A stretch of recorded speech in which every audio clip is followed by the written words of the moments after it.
Great. So when we started doing the Bridge the Gap, and it was the idea that came up in 2019, and we started in 2020, we could never imagine how strong and the big demand for participation and these excellent people who are supporting our scope and our effort. So we're very proud of that. And but on the other hand, we're very sorry and sad because this year we don't have with us one of our co-founders, a person that supported the Bridge the Gap, a person that he gave his whole heart to Sophia. And his name is Dino Kiritsis. And he was one of our best colleagues in the team, which unfortunately we lost a couple of months ago. So we decided to do Bridge the Gap 2022 in his memory. And I'm sure that his heart is still with us. And I hope that his vision and his internal strength will always be with us in order to continue the vision of Sophia. I will start from the plenary sessions and the main presentations. First, we define the problem, where Pauline Rose made a great presentation. She talked about the sustainable development of goals that include educational targets, both for girls and boys, through lifelong learning and inclusivity, diversity, and gender equality.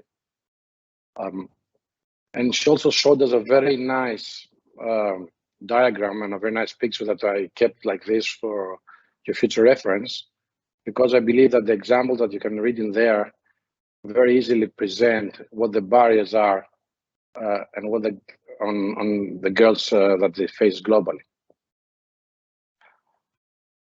So we do have gender parity that improving, and we need to go beyond the basic numbers, Pauline said, and we should check more the qualitative attributes. Especially for girls, you know, that we do have a more risk on gender-based violence. And we know that especially for young women is more likely to face discriminations in their work opportunities. At her closing remark, Pauline gave us a very positive point of view, because she said that we do see quality, you know, there's been a lot of work done, and we see making this reality, you know, of progress. So that was a really positive remark, and I hope that also Bridge the Gap 2022 is putting a little piece on this progress in girls' education.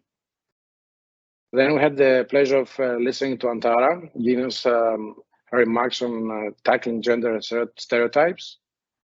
It's really amazing. In 1916, women should not vote, and in 1950, on a very progressive U.S. universities, women could not study, or should not study sciences. So let's put more effort on how we can use education in tackling gender stereotypes. She also said about how much gender stereotypes affect kids' development and psychology, and also affects their behavior in their adult lives. It's something that they carry with them in their adult lives. And she closed by saying that it's very useful if we try to put students on identifying the reality of gender's roles, and how important is the mother, how important is the father, the difference of the roles, and their impact in society.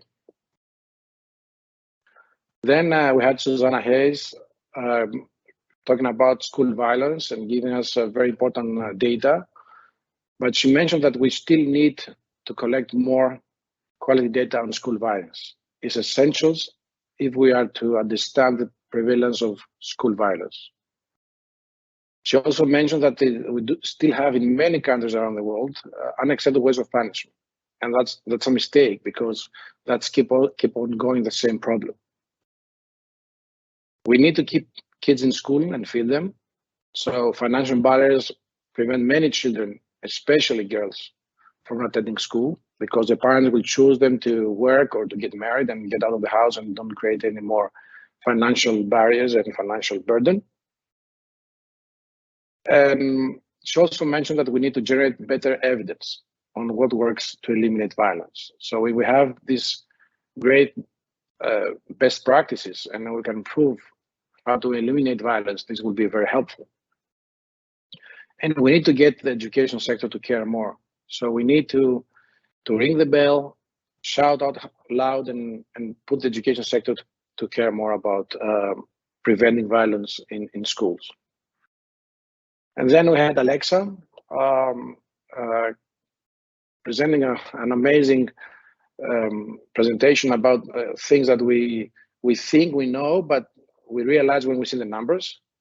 And in a world where computer science needs to become more diverse, we only have 18% of women taking computer science degrees at undergraduate, both in the United States and Europe. And in times where technical skills are more important than ever, and students want to jumpstart their lives, their careers with hands-on experiences and make their resume stand out within demand, there's a great computer science curriculum challenge because many countries around the world don't have a computer science curriculum. And we do need to have students developing computational thinking. It's compulsory. It's needed for boys and girls for their future employment and life and business lives.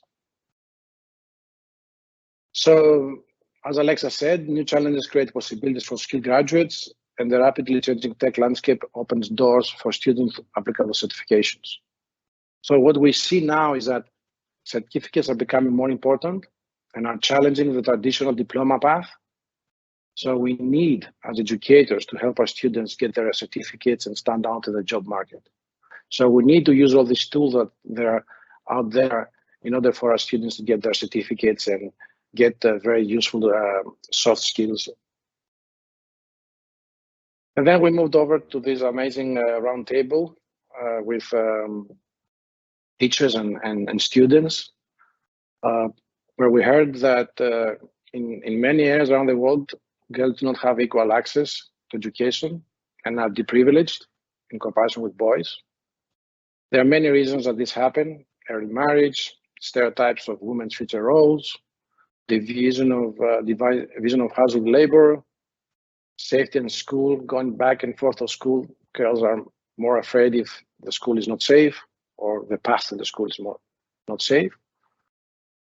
And she also, the whole panel described how we know that if girls get the right education, it's likely less to marry young, and it's very possible to lead a healthy, productive life and high income and participate in decisions that affects them and contribute to the whole society. The whole society is more stable and resilient if we have this kind of a balance on women's presence and women's voice. So how do we change the mindset of parents in the society in order to help bridge the gap in girls' education? Three ideas that we got is that we have to use role examples of successful educated girls.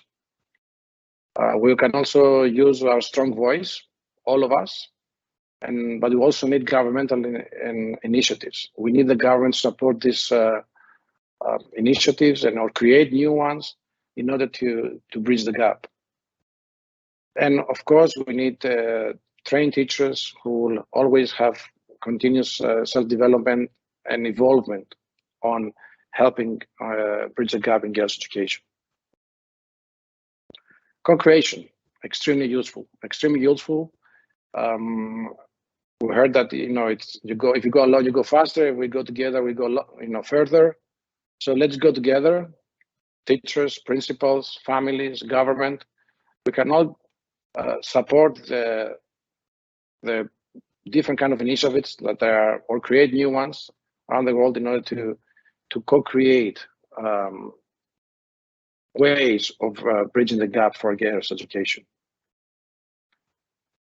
I like that very much that it was mentioned on the roundtable. Education is the most powerful tool to make the change and solve the gap on girls' education. That's true. That when we hear about and we listen about educated people, the gap in in girls' education is much smaller. So we have to use this powerful tool in order to help this problem be solved. From Sophia's point of view, we do know that girls' rights education are human rights, and this highly involves also men in the effort to preserve them. And there is no doubt that due to collective effort and effective initiatives, we have globally made great progress. And we're happy for this progress, but there's still a lot more to do. We need to make sure that girls are not just graduating, but also getting to the workforce. We have to be sure that girls worldwide have access to technology and have developed basic IT skills, because that's an accelerator for their work for the work and for the future. Support local education leaders in addressing and solving the problem, and put a lot of effort to develop fewer formal ways of education that can be exploited by girls. So if we have different ways and platforms and tools that girls can get educated, then the percentage of girls who are getting educated will become more, because it can be more easily addressed and used. Sophia's vision is that no student is left behind, that all children around the world, both girls and boys, have access to quality education and can achieve their goals and dreams. And that's why we make this World Summit. So we do believe that we should support girls' rights to equal and quality education, and we believe it's a major importance, not just for us in Sophia, but for many people around the world. So we should invest in that. And we, from Sophia, we set ourselves at the disposal of school leaders, policymakers, and initiatives worldwide to work together for providing girls equal opportunities and access to quality education.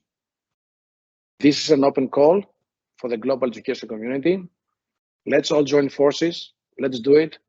Let's help girls around the world get educated and have a better life. I thank you all for participating in Bridge the Gap 2022 and contributing, making our schools a better place for our students. Thank you all.